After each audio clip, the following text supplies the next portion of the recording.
സീറ്റുകളുമാണുള്ളത്. ഇരു സംസ്ഥാനങ്ങളിലും വോട്ടെടുപ്പ് അവസാനിക്കുന്ന സമയത്തും നീണ്ട നിര ദൃശ്യമായിരുന്നു. ശക്തമായ ത്രികോണ മത്സരത്തിനാണ് ഇത്തവണ പഞ്ചാബ് വേദിയാകുന്നത്. ഭരണകക്ഷിയായ ശിരോമണി അകാലിദൾ BJP സഖ്യവും മുഖ്യ പ്രതിപക്ഷമായ കോൺഗ്രസിനും പുറമെ ആം ആദ്മി പാർട്ടിയും ശക്തമായ മത്സരമാണ് കാഴ്ചവെച്ചത്. അതുപോലെ മറ്റൊരു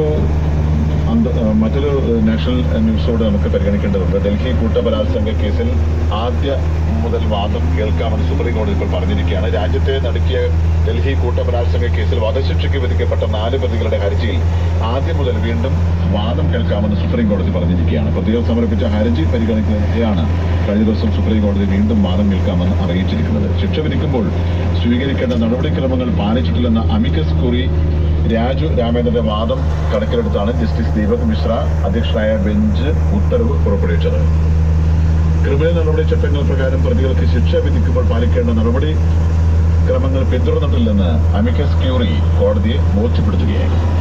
മറ്റൊരു സമാനമായ വാർത്ത നമുക്ക് ഡൽഹിയിൽ നിന്നും കാണാൻ കഴിയുന്നുണ്ട്. വഴി തെറ്റിയെത്തിയ പെൺകുട്ടിയെ മാനഭംഗപ്പെടുത്തി വിറ്റു. ഇതിന്റെ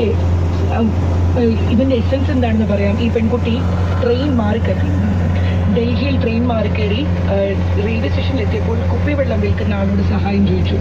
സഹായിക്കാം എന്ന് പറഞ്ഞ് ഇയാൾ കൂട്ടിക്കൊണ്ടുപോയി ഉപദ്രവിച്ചു. ഭാര്യയുടെ സഹായത്തോടെ ഉപദ്രവിച്ച ശേഷം അയാളെ മറിച്ചു വിറ്റു. 15 കാരി ഇയാൾ മറിച്ചു വിറ്റു.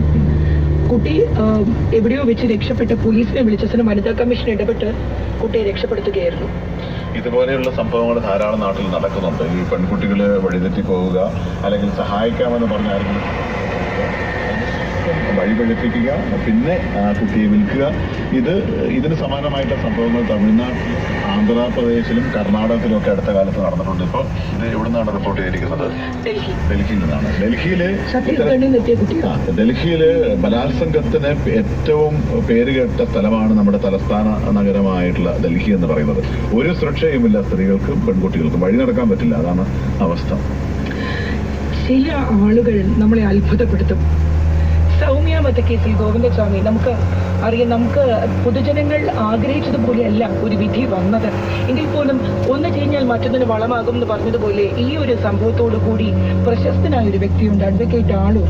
പക്ഷെ പലപ്പോഴും പൊതുജനങ്ങളുടെ താല്പര്യങ്ങൾക്ക് വിരുദ്ധമായാണ് ആളൂർ ഹാജരാകാർ കോടതിയിൽ. ഇപ്പൊ സരിതയ്ക്ക് വേണ്ടി ഹാജരാകുന്നു, അങ്ങനെ പല വിഷയം. അതിൽ ഏറ്റവും ഒടുവിലത്തെ ഒരു എപ്പിസോഡായിട്ട് നമുക്ക് പറയാം ഇൻഫോസിസിലെ കൊലപാതകം. അദ്ദേഹം ക്രിമിനലുകൾക്ക് വേണ്ടിയാണ് വാദിക്കുന്നത്. സാധാരണ നമ്മൾ ക്രിമിനൽ ലോയർ എന്ന് പറഞ്ഞു കഴിഞ്ഞാൽ ക്രിമിനൽ കേസിൽ പെടുന്ന നിരപരാധികളായ ആൾക്കാരെ രക്ഷപ്പെടുന്നതിനാണ്